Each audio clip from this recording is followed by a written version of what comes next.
last week I told you all to be careful. It's the weather and viruses, and then I went out and didn't follow my own advice. So I'll try to speak up loudly. We're starting right at the middle of page 46, and we're getting into a really important section tonight that I want to spend some time on and not rush through too quickly. And it's called the single practice samadhi, how we translated it, I Ching San Mei. So the master said to the assembly, "Good and wise friends, the single practice samadhi means always maintaining a direct mind in all situations, whether walking, standing, sitting, or reclining. The Vimalakirti Sutra says," and he quotes, "the direct mind is the place of awakening. The direct mind is the Pure Land." So he's introducing, this is not a new concept. This appears, at least in a number of other sources. One is the treatise or the Shastra by Ashvaghosha called The Awakening of Faith. And I'll read you a section from that where he talks about the I Ching San Mei. The Sixth Patriarch is using it in the spirit of that, but also really relating to the heart of his teaching. And what he's saying here is that his teaching, his practice, and by extension, the teaching of all Buddhas, is very different than what we might expect, in that we take religious practice, spiritual practice, meditation, whatever we do, as a separate entity apart from our everyday experience. That we have the sacred and we have the profane, or we have the ordinary and the transcendent, or the religious and the secular. We have this dichotomy, our normal lives and then our cultivated lives. And we create this, and he says this is really a false dichotomy and misunderstanding the heart of the teachings. The heart of the teaching is right now, in this very time, space, in our very beings and our bodies, we have the full potential of a Buddha for full awakening, complete understanding, and all of the powers and virtues and joys and liberations that go with that. That is the norm from this teaching. This is what he calls the nature. And this is ever-present, unchanging, and not growing or diminishing. Our accessing of it and using it is that which, seems greater or lesser. So he starts there. He starts, this is what you have. This is your norm. This should be the heart of your everyday existence, of your being. This should be the ground of your being. Therefore, he calls it the single practice samadhi. In a sense, he's saying it's ubiquitous. It's the one samadhi. It's the all and everywhere 24/7 samadhi. It's not a samadhi you enter and leave. It's not something you sit down, cross your legs and enter, and then uncross your legs and go back to, quote, the norm. In a sense, what he's saying, this is the norm, but we've forgotten that. And because we've forgotten it for so long, we take it to be the exception. We take it to be, thank you, not the norm, but the extra norm, or the, I won't say abnormal, but the departure from the normal. So when he's saying this, he's almost like saying, think about it this way, reverse it, and say, if this is my norm, if this is my everyday, then my practice, which is something I do that's different from that, is actually leaving that. I'm kind of reversing. So my practice is to get uptight. Normally, I'm bright, full, complete, and awakened, clear and undisturbed, and unattached, and compassionate and kind, naturally. It's not something I have to muster or work on. My practice, when I leave that norm, is to get confused, to get afflicted, to get uptight, and whatnot. So it's sort of like, okay, here I'm in this state, and now it's time to practice, so I'm going to go to my confused job. Okay. In other words, I'm leaving my awakened state to go, or I'm going to enter this messed up relationship now, or I'm going to go to this confused, disorienting party. That's my practice. And then I come back to the norm.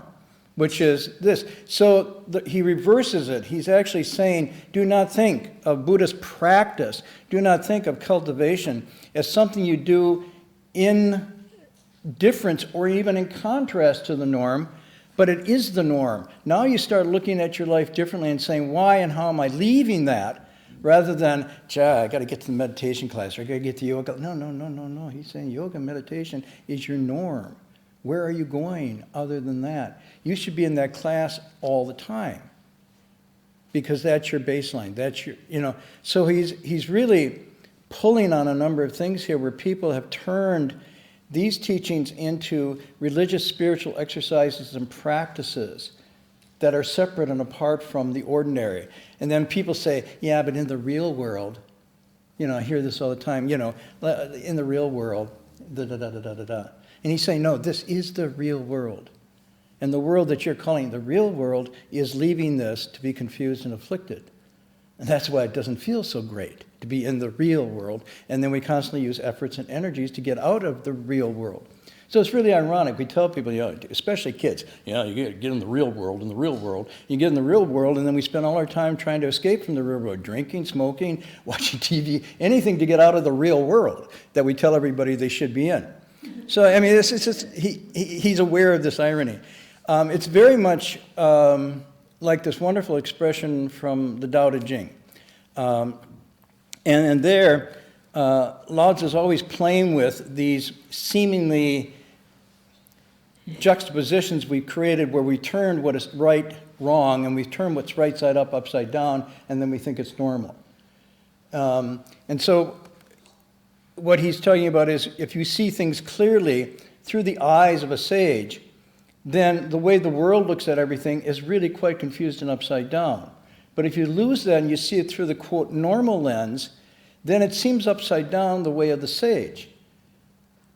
And so he's saying, try to reverse this and understand that your normal, natural Tao way of seeing is the correct one, is the normal one, and then the deviation are what people take for normal. So he has this wonderful expression. Everybody says that our way, our Tao, is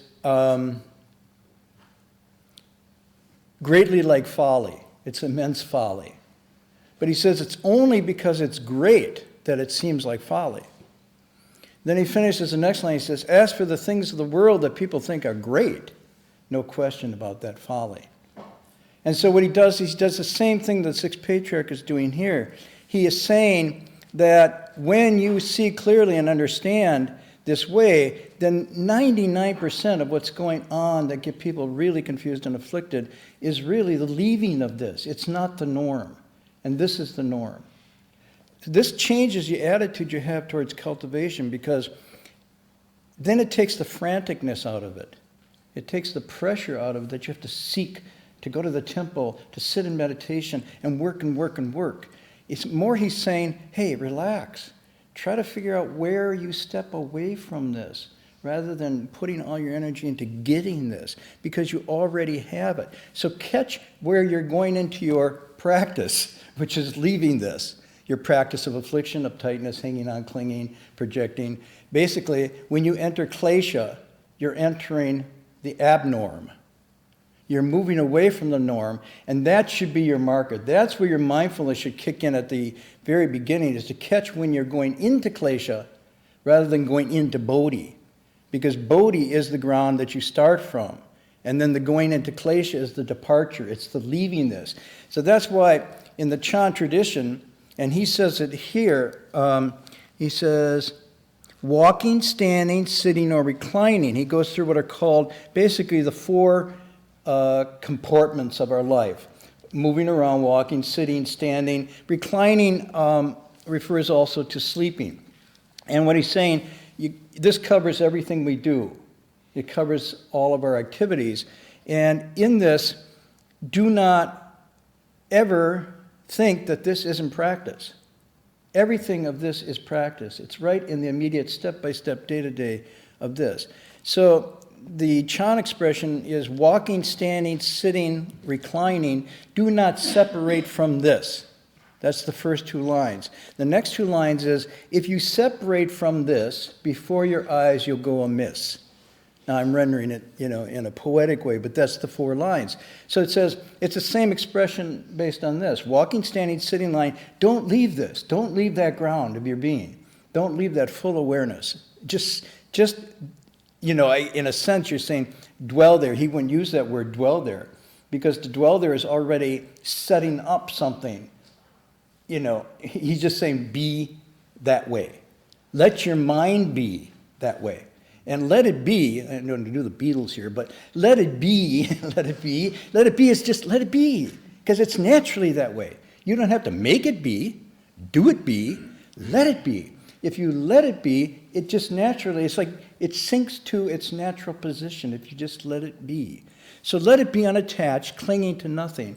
This original state. Now, walking, standing, sitting, lying down, watch. Just hold it. Be steady. Keep the compass.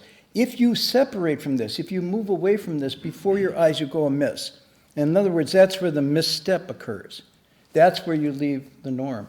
So this is very interesting. And he quotes the Vimalakirti Sutra. He says, this direct mind is the place of awakening, the Bodhimanda. And this direct mind is the Pure Land. What he's saying now is, do not think of the Bodhimanda, the monastery, the sacred space, as some external object or temple or physical structure or place you go to. This actually is your own mind, is this Bodhimanda, this place of awakening. And then he says, do not think of the Pure Land. And again, this repeats from the earlier chapter. I think we've been through that. The earlier chapter with Prefect Hui, when he asked about the Pure Land, where is it, and so forth, he says, he's quoting the Vimalakirti Sutra here, and that direct mind is a Pure Land. Now, this direct mind, straight mind, direct mind, undeviating, immediate, it means the here and now mind. It means right here and now, attending to that space that is that original space of the mind ground, the Bodhimanda, your self-awakened nature. Attend to that. That's direct. Go directly to that. And then catch when you step out, move out of that, and even catch the momentum that leads you out of that. If you are attuned, you'll feel it. You'll feel it. Now, at the beginning, you might feel it kind of after the fact. Gosh, I think I did something that, caused ramifications. Kaboom, like, gee, I didn't mean to break that window. Oops, those words came out. I lost my, boom, boom, boom. And it's way after the fact. You're getting damage reports, from, you're loading up your cannon, you're shooting out and saying, oh, we're getting reports that there's shells falling on. Really? I just shoot them up. I don't know where they come down. So it's kind of coarse at the beginning. Gee, did I hurt your feelings by calling you a blah, blah, blah, blah, blah? I'm sorry you took offense. No, I'm sorry I offended you. Okay? That's a real apology. I'm sorry you took offense, as you're still at fault. Because it's not a real apology. Go back. As you get better at this, you don't even have to look at the waves as they've gone out to see the effects. In other words, we say things with our mouth, we do things with our body, we have thoughts, and it's like a rock is dropped in a pond, and then the waves start to go out. And we go, oh my gosh, look at those waves. Where are they going? They're just messing up everything, right? And then you think, maybe I shouldn't have done that. That's the coarse part. But at the beginning, as you get better with this, you can actually know where that rock is going to land, know the nature and the weight of that rock, and know that when you do it, it's going to lead to this. It's kind of like one of the knowledges of the Buddha, knowing where things lead before you activate them. You have that kind of sensitivity. We have that innate sensitivity. We know when we leave this. Okay, I'm making an argument here about, this is not, philosophical, like, let's see, did I leave this? The Sixth Patriarch says, and we were talking about last week about precepts, did I break that precept or not? Let me see. Technically, no, you feel it.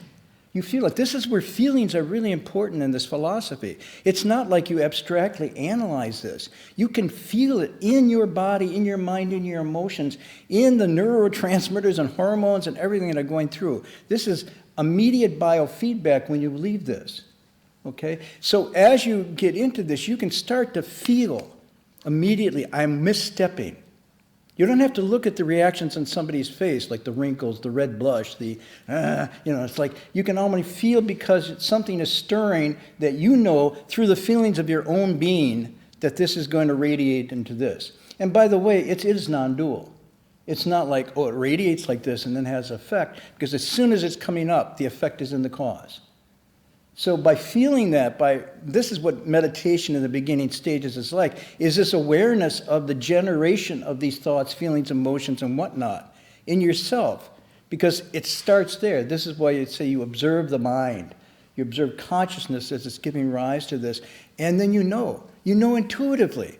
You know before you even do it, it's going someplace. Now, you might not acknowledge that. And you might want to sort of like say, oh, what the hell, I'm going to let it go anyhow, and then I'll repent and reform later, and you let it out. Yeah, but you know. You do know. It's very immediate. It's almost like natural to know this. And by tuning into that, you get to the place where walking, standing, sitting, lying down, you do not leave it because you already know the feeling of leaving it and what it's like. It hurts, it rips, it breaks. It separates, it fractures your identity. It causes waves of remorse, of overwhelming feelings of negative emotions, second thoughts, so on and so forth. It doesn't feel good. I'm proposing a morality here that's based on what his attunement method is. It doesn't feel good. It's not like, well, it doesn't sound good, or it doesn't look good, or somebody said it wasn't good, or the 10 goods say it's not good. It doesn't feel good. This is called first thought. This is the true mind. So that's why he's saying, just pay attention to this. My teacher used to say something similar when we were beginning our practice. I was always thinking about all the bad things that I'd done in the past and was constantly feeling remorse and and digging them up. Sometimes if I didn't find old ones, I didn't find new ones, I'd dig up the old ones again and play with those. I just feel sorry again and again. Or constantly looking forward to, where is this practice getting me? When am I going to get enlightened? And so on and so forth. And he said, just attend to the here and now. If you attend to the here and now, the false returns to true. I was like, wow. And he said, every step you take right now, be true. Don't worry about your past steps. Don't worry about your future steps. Just every step you take, as you're taking it, be true. And you will arrive, even if you don't want to. In other words, it's like in that immediate attention to not leaving this in every step. It's like, yeah, tomorrow I'll get this thing together, or I'm going to run my plan through. I have an idea of how this should go, and I'm going to push it through, and And you're getting all this feedback, like boom, boom. It's not working yet. I got to push it through. Wait. It's because you're not attuned. Whether you ideologically or some kind of thing you think it's right, it ain't working. It's not effectively producing harmonious results in you and others, and so you adjust. Otherwise, you're not only leaving it for yourself, but you're afflicting others with this unattuned sensibility. It doesn't mean you just go with the flow. That's not what this is suggesting. But you harmonize and you note the effects that are happening immediately in a very subtle way to your thoughts, feelings, emotions, ideas, and you keep adjusting them. This is what he talks about, the single practice samadhi. It's all the time that you do this. All the time that you do this. So that's where he's going. And so there is no other Pure Land. The Pure Land is made from pure thought. Continue. Pure thought, continue. And it's a constantly, dynamically, how shall I say it?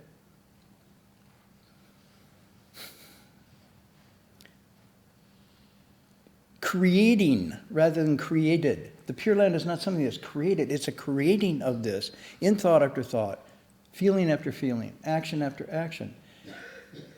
It's always in a process of coming into being, but it never just exists statically.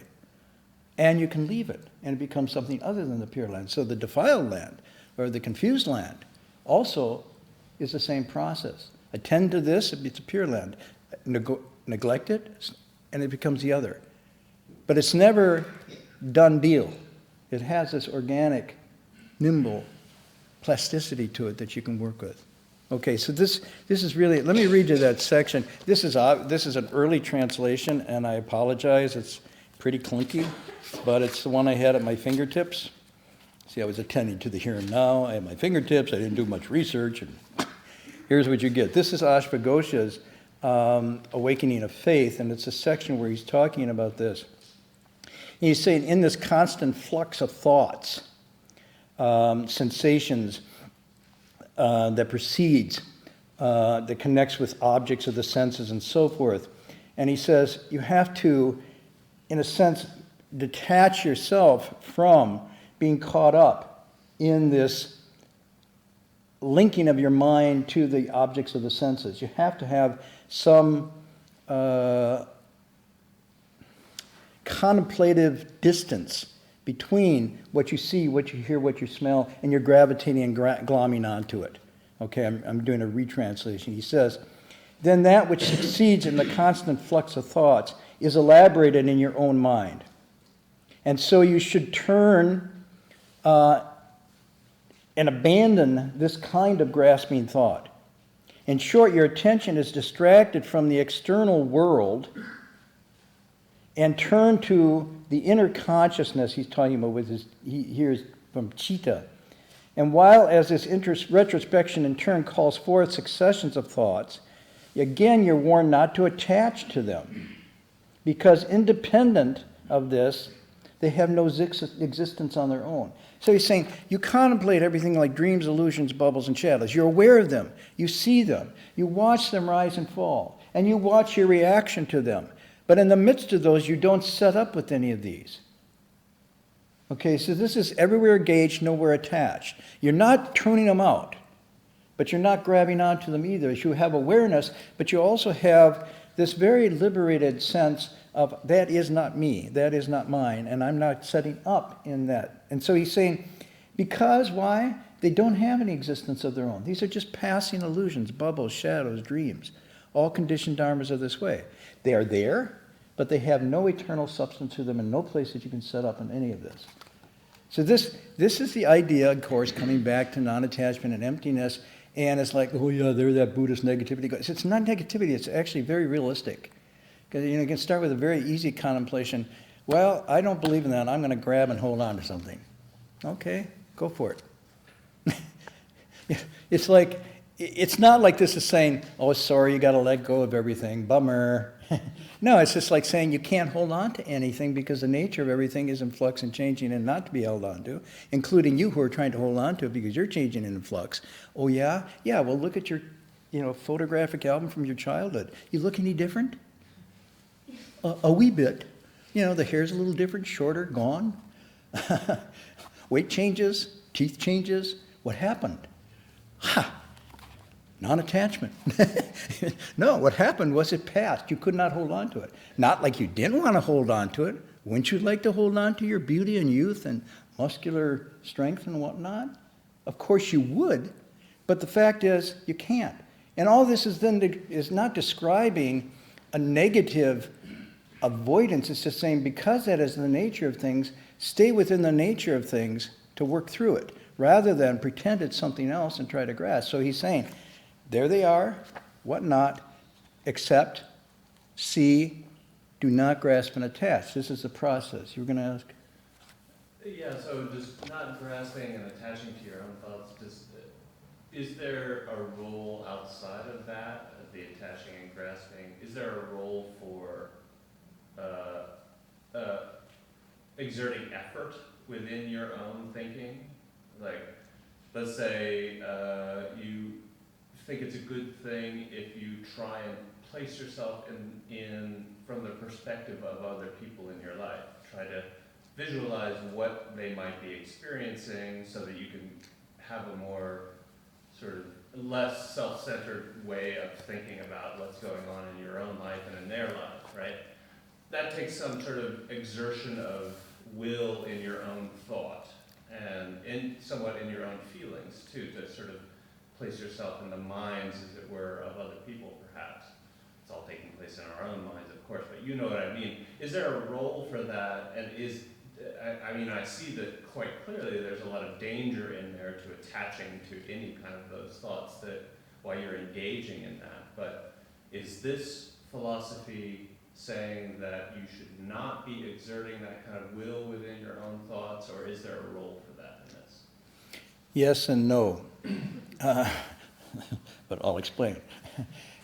Yes, in the sense that if, let's maybe go back, he would answer and say that awareness of taking others into your field of consideration, not just your immediate family, but those around you, not just those around you and your country, but the larger world, and not just the larger world, but all living beings, and actually all of nature and so forth, is in fact your nature.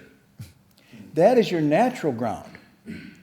So because you create some self-sense of me apart from that, some kind of hermetically sealed, autonomous rights-bearing monad, which is a false construction, now you've created a false dichotomy that you do have to exert will, in a sense, to break down.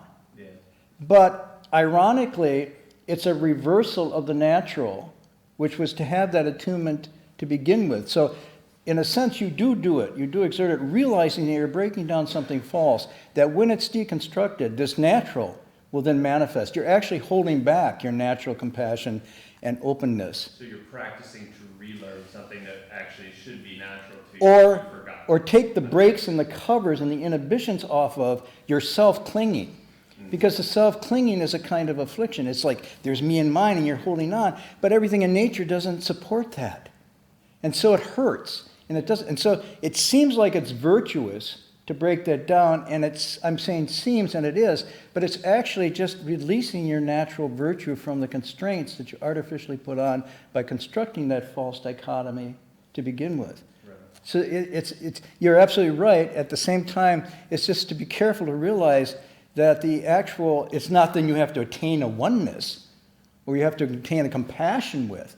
It's actually just let it be because it's naturally there. The compassion and the oneness is naturally there. The sensitivity is naturally there.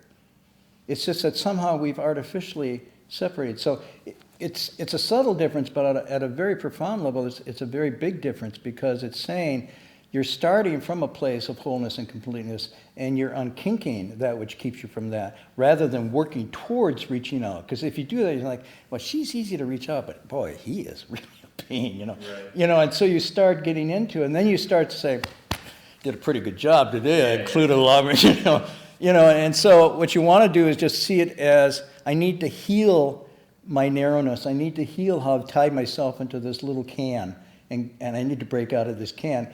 And when I remove that can, it's almost like that's sometimes what people feel the tears come at this moment, because there's such a release of a natural pent-up feeling of compassion and whatnot.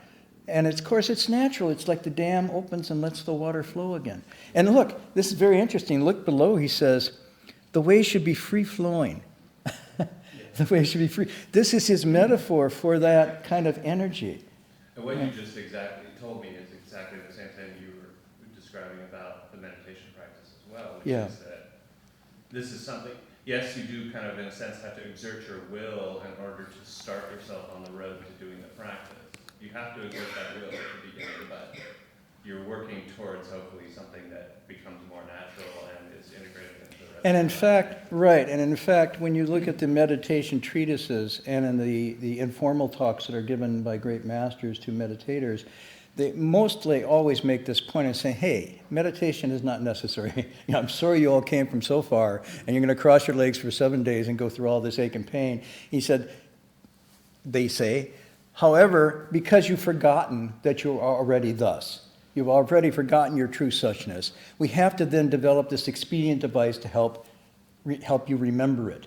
Basically, if I just said, hey, see through it and put it down, let it all go, don't hang on to anything, you go, oh, wow, thank you, and you're off. He says, well, that should be how it works, but however, since that didn't work, we're going to have to come up and use some poison to fight poison, so we're going to have to sit here quietly and watch your mind. You watch your mind as it creates this. It separates from this. Walking, standing, sitting. Oh, you watch it as it leaves us and say, Oh, there it goes, there it goes, there it goes. Wow, it's really going. Man, this is an athletic, it's got an Olympic track record for leaving this. Zoom, zoom, zoom, zoom. That's called the monkey mind. And then you start to watch it and you realize, why didn't I see this before? Why did I take this as normal? And now only in stillness do you see the abnormality of leaving this, and you're able to reverse it and catch it in this process. So yeah, that's what, and then after a while, once you see it, walking, standing, sitting, lying down, you feel home again. Wow, feels good. Then the effort is leaving this, catching that. But at the beginning, being unaware that it's running all over the place takes some stillness to catch it. After a while, even in your movement, you're still. If you do the, and that's what he's calling the single practice samadhi. So he would never say don't meditate, but he would say understand that your reason for meditating is to return to what you have already whole and complete, not to get something outside of what you already have, or to add something to what is, quote, deficient. So here, let me finish the Ashvaghosha. He says, therefore, at all times, while moving, standing, sitting, or lying, the practitioner should constantly discipline himself, herself, as stated above. Gradually entering the samadhi of suchness, she will finally vanquish all klesha, or outflows, be strengthened in shraddha, which is confidence or faith, and immediately attain the state of not returning, not going back into the flow. And so on and so forth. So this is from Ashvaghosha's Awakening of Faith, describing the single practice samadhi. Okay, so then he goes to the second paragraph. He says, do not allow the workings of your mind to become twisted. In other words, watch the mind, keep it true, but don't let it go off. You have a responsibility here. There's an immense amount of freedom that comes with this single practice samadhi, and the liberation that comes from trusting your nature. But there's also a great deal of responsibility, because if it goes off, you're responsible. It's like, oh, well, I was tainted by, creation. Or my parents messed me up, and that's why I go off. Or you got in my way and you made me go off. No. It's you go off on your own. Well, merely talking about directness with your mouth. Now, he says one way of going off is that you just extol this verbally. You can talk it up as a really good, you understand the true suchness samadhi, the single practice samadhi. And he says expound the single practice, but fail to cultivate the direct mind. Cultivate means do it, that you really do it. And to really do it, you don't have to talk about it. And sometimes if you talk about it, it's in place of really doing it. So the trick here is to actually do it. You could actually do this and not say very much. You get a little suspicious when it's saying a lot and not doing. It's like Shakespeare. Methinks the lady doth protest too much. It's sort of like, yeah, but you got to understand, don't you? But why are you, too late. So he says, just cultivate with, I love this line, just cultivate with a direct mind and do not cling to anything. There it is. End of class. That's all. Just cultivate with this direct mind. Attend to your mind. Walking, standing, sitting, lying down. Really keep it true. Keep it like taking care of this little baby. Just make sure you're really attuned to this little baby. I see, I don't have babies, but I see people that have babies, and I notice they enter the baby samadhi, and it's cool. I'm not putting it down, but like a mother or a father in a baby samadhi is like, wow, like no other thing. There's no other thing going on. It's that baby. And that baby burps, and it's like, what? Was that they want a bottle and blah, blah, blah. And hello? No, they're gone. They're in the baby samadhi. In the same way, you'd like to treat your mind, especially the beginning mind, like this little baby. It's a little baby. It's not sure of its footing. It's got all this potential. It's really pure and innocent, but it doesn't quite, work on its own yet. And so you attend to this baby. And in some of the pictorials of this practice, they show a little baby incubating down in the dantian. And it's really interesting. So the mind, consciousness, you could treat as this infant with all this potential, but then you have to attend to it. Don't let it go this way. Don't let it fulfill it. You don't harshly do it. You don't come down on the baby. You don't take the baby to boot camp. I mean booty camp, but not boot camp. what you do is you respond to it, you nurture it, you bring it along, you fulfill and bring out its natural tendencies and potentials, and give it this nurturing, and then it will come. So he says, cultivate this, do not cling to anything. When you do this, when you attend to this, naturally it starts to grow strong and clean. The deluded person, seizing upon the appearances of the things only, thinking this is that, this, in other words, the dreams, illusions, bubbles, and shadows are now seen as real, as concrete, as goals, as priorities, as things I want and I will get and I will attain. That's seizing on the appearance of things, latches onto the practice of samadhi. Now this is interesting, wait a minute. Latches onto the practice of samadhi. What? I thought that was good. No, he's saying you're latching onto it. Now latching onto it doesn't mean you just use it. You latch onto it. You say, I am practicing my samadhi, and says, I constantly sit unmoving and my mind never stirs. This is a single practice samadhi. He says, no, this is not singleness. This is attachment. Singleness means you're aware at all times of all things. It doesn't mean you zone out into one thing and cling to it and say, I have a single practice samadhi. But those who interpret it this way may render themselves insensate. Now this is very interesting, because what he's saying is, if you're in samadhi, your feeling is activated, alert, and attuned. It's not like, it's like, it says you should sit like a bell, but you should see it more like a jellyfish. The jellyfish looks like a bell, but it's moving, its antennae are aware. So to be insensate means I am sitting in samadhi. It's not the single practice. It's a false singleness. It's a singleness that is oblivious. It's pulling away exactly what you need to do to make sure you do not leave this. How do you know if you leave this or not leave this if you're insensate? So you have to have full activation of your feelings and sensibilities while at the same time not being overwhelmed or attaching to them. This is the trick. This is the trick. It seems like a trick, but it's actually quite easy to do. Because all you're doing is maintaining balance. It's like saying, okay, if you are riding, let's see, I tried this and I fell. There's these skateboards, so I can't do a skateboard. But then the kids in the neighborhood have this new thing, that you stand on and you move around. I thought, that looks easy, and it's like, whoa, And what I learned again was what I learned when I started riding a bike, is you have to have total sensation feeling and dynamic firing at all times, and then you get it, You go, I got it. Nope. I got it. No, you can't get it. If you think you got it, you lose the sensation of the changes coming in because it's dynamic and fluid. And so you have to be nimble and responding and record all this data. When I got back, I can do the bike, but I couldn't do this thing. I'd lean back a little, I got it, zoom, and it'd go out. I'd lean forward and got it and go the other way. And I was just watching this kid, and the kid just hops on barefoot and says, it's easy, just like this. I said, yeah. And of course, what he was doing, he got it by not getting it. He got it by staying nimble and flexible and moving and adapting. And I was trying to get it. I was latching onto it. And I kept falling. I finally gave up. Said it's too expensive. Right? So he's saying they render themselves insensate and they create conditions that obstruct the way. The way means your way. It doesn't mean, I obstructed the great way. Sorry. No, it's not. The great way is not out there. The great way is your way. The way is your way. You're the way. There is another way. The way you walk is the way.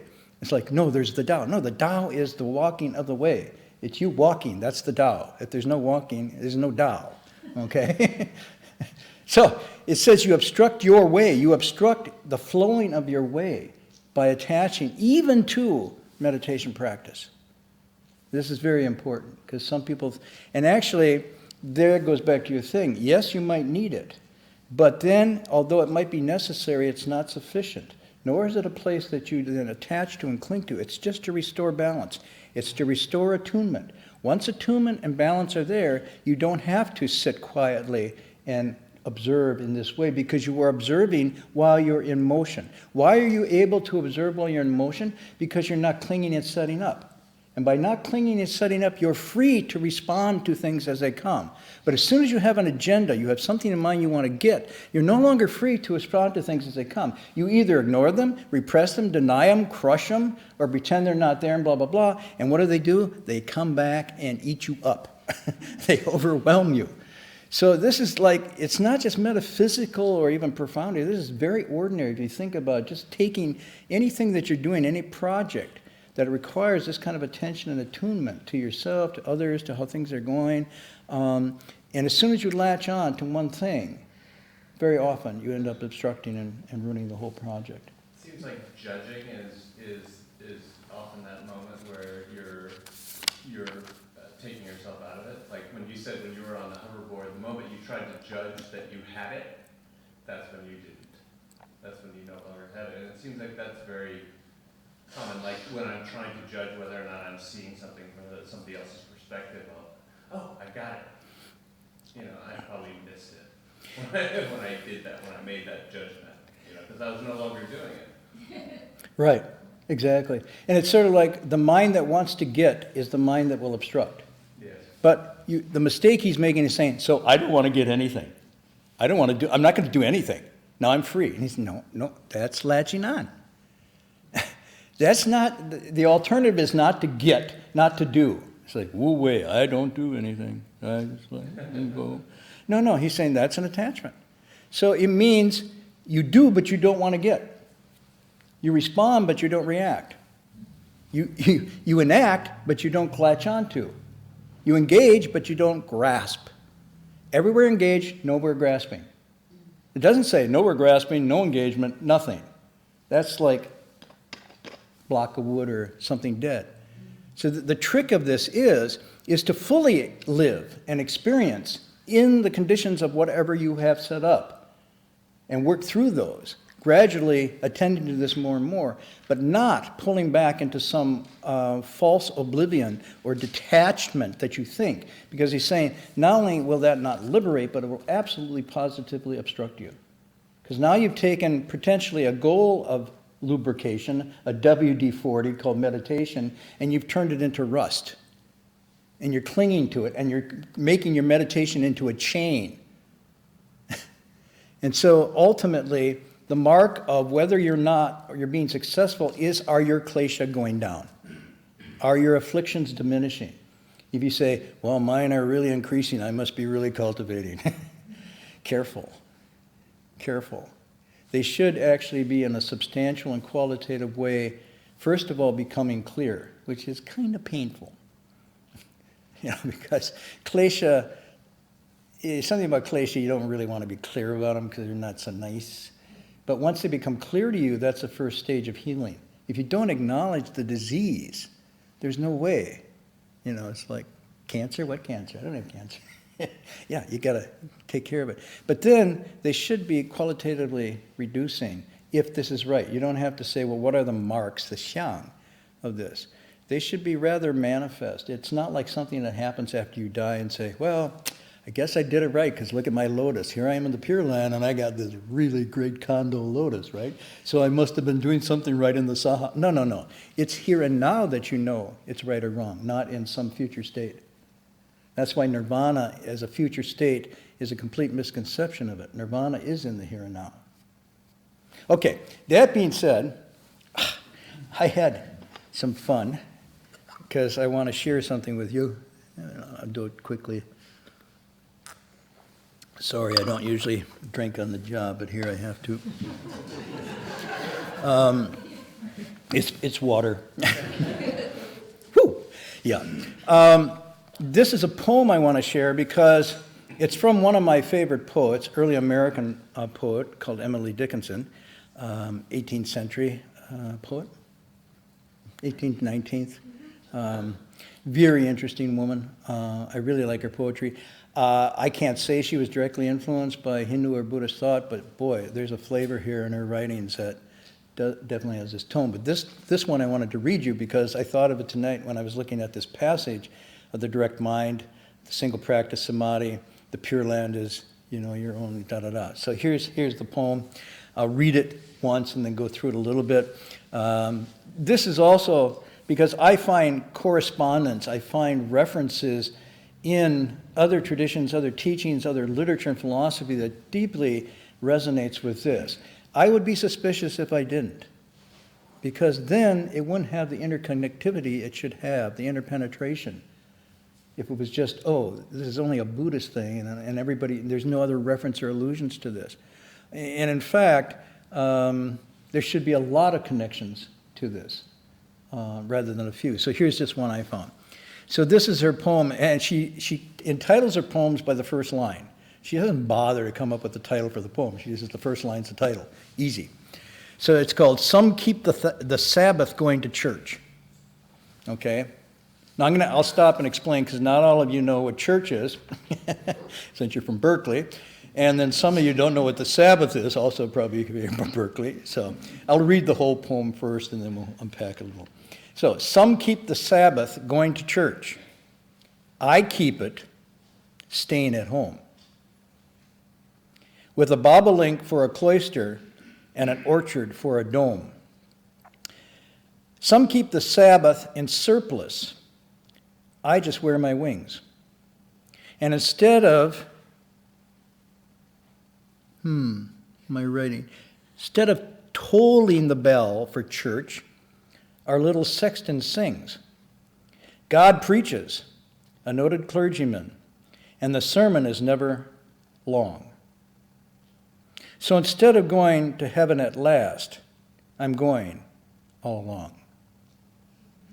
Okay, so let me unpack this a little bit. Some keep the Sabbath. The Sabbath is supposedly the holy day of rest, which is Sunday. So she's talking about organized religion. Some, she says, and it's very interesting, some, not me.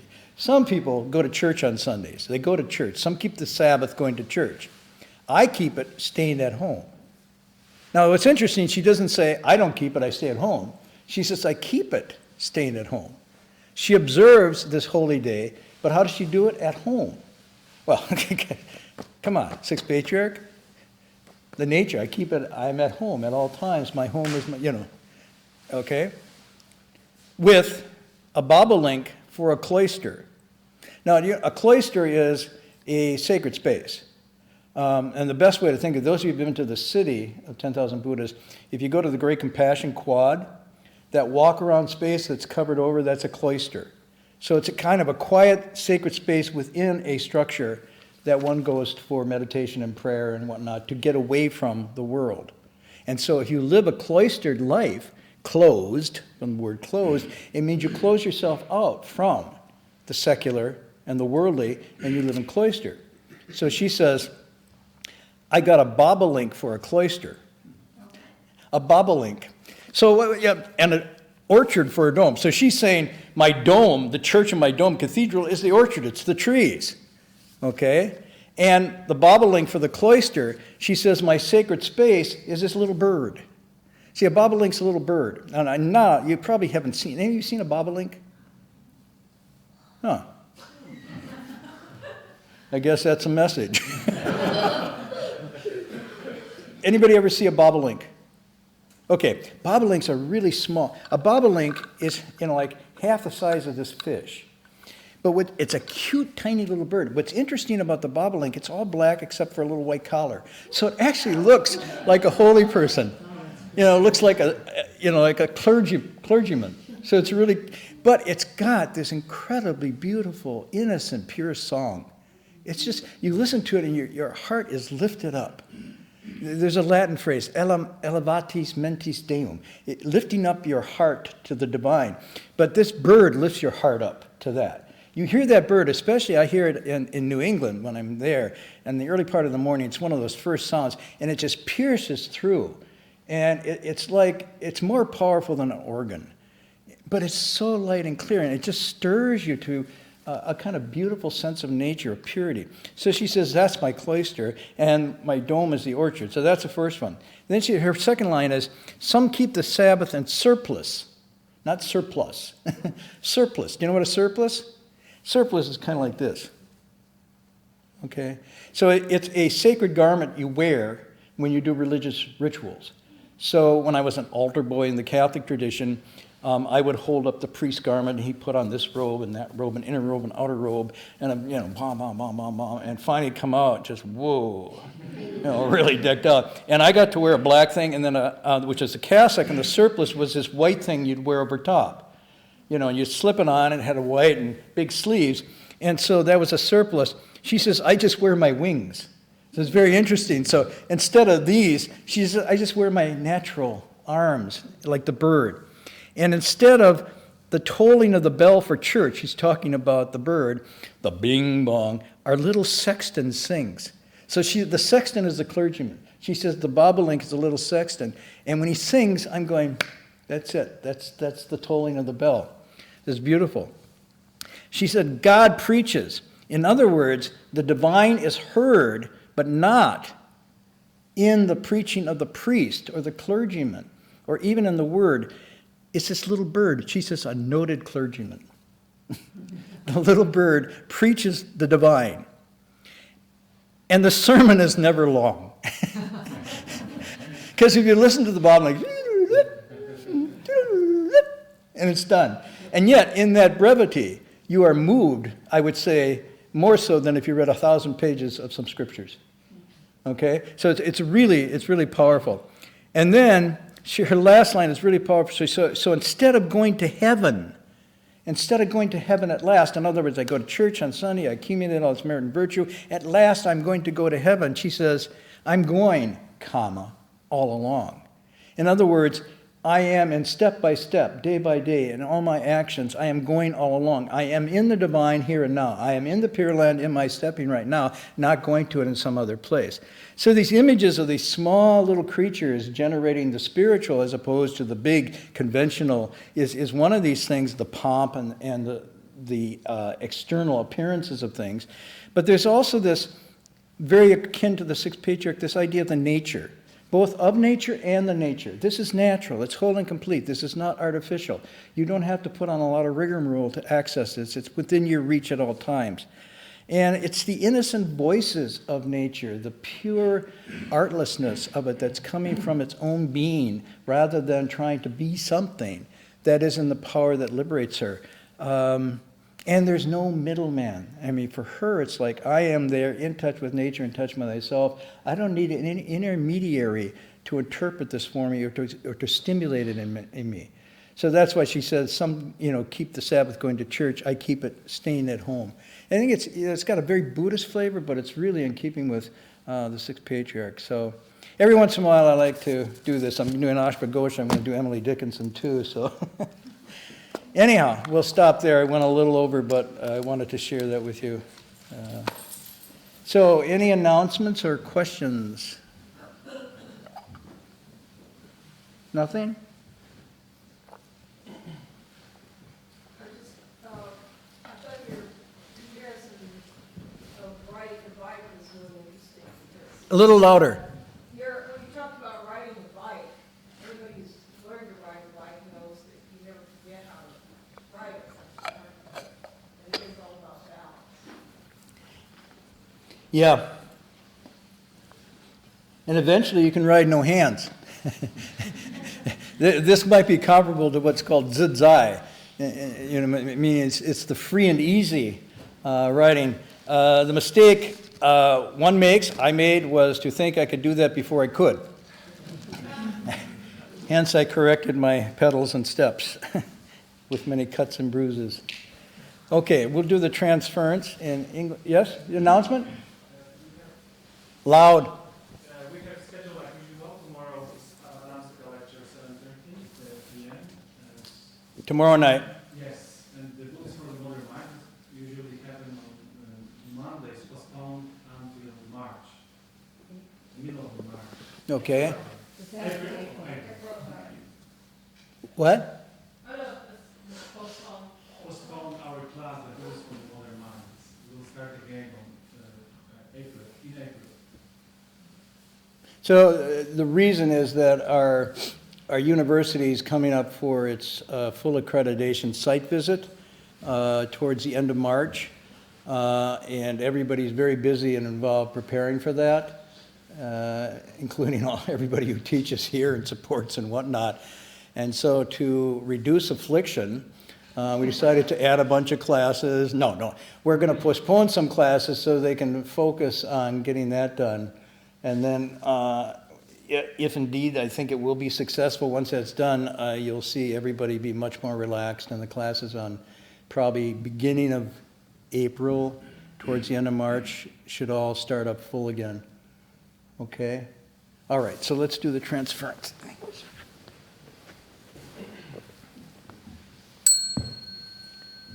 May every living being, our minds as one and radiant with light, share the fruits of peace with hearts of goodness, luminous and bright. If people hear and see how hands and hearts can find in giving unity, may their minds awake to great compassion, wisdom, and to joy. May kindness find reward.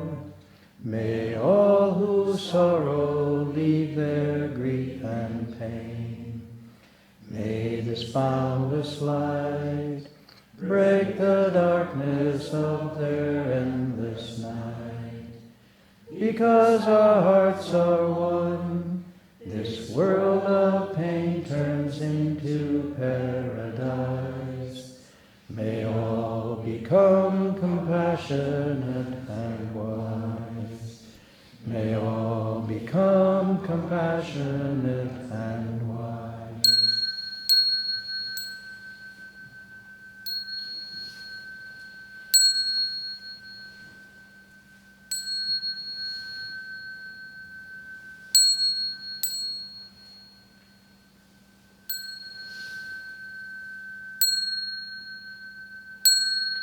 Ding Li San Bao.